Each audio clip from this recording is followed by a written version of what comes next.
జీ5 ఉండగా మీ favourite TV shows ని మీరు అస్సలు మిస్ అవ్వలేరు. Complete free. జ్వాల గారు, ఆ వీడియో ఏంటండి? నేను నిన్న చూశాను. ఏది షాపింగ్ చేసిందని కొంతమంది, లేదు ఆవిడే దొంగతనం చేసిందని కొంతమంది అంటున్నారు. ఆవిడేనా? అవునవును. ఇంకోసారి ఈ టాపిక్ గురించి మాట్లాడితే బాగోదు. మనకెందుకులే, పద. పద. హలో జ్వాల,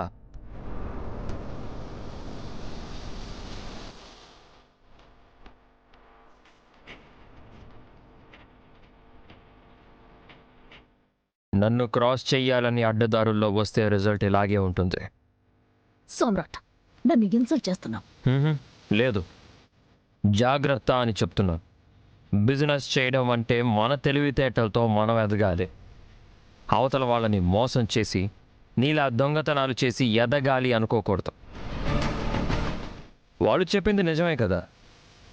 నువ్వు దొంగతనం చేసావు, నా బిజినెస్ దెబ్బతీయాలి అని నువ్వు దిగజారావు. నీ స్థాయికి ఈ సామ్రాట్ ఎప్పటికీ దిగజారాడు.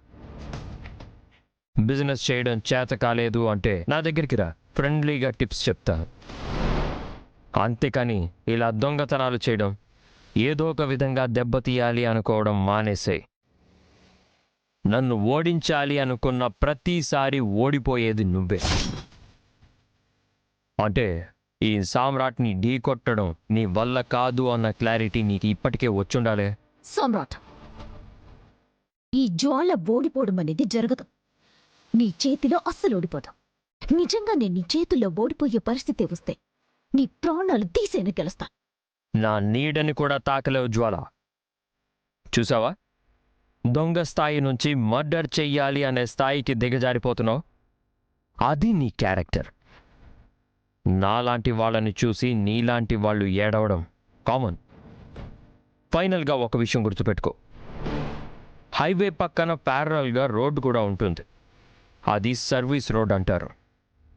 But highway is always highway. నా దారి ఆ రహదారి. నువ్వేంటనేది ఇప్పటికీ అర్థమైందనుకుంటా. Mister Samrat, please come. Yeah,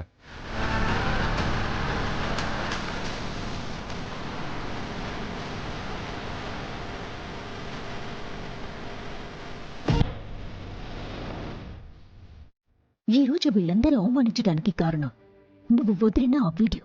అది చాలదని, నీ స్థాయికి పనికిరానని నా స్థాయిని తగ్గించి మాట్లాడతావా?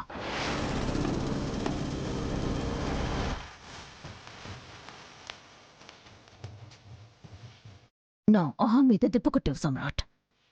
ఇక నిన్ను క్షమించను. నా పరువు తీయటానికి, నాతో పోటీ పడ్డానికి నువ్వే లేకుండా చేస్తాను.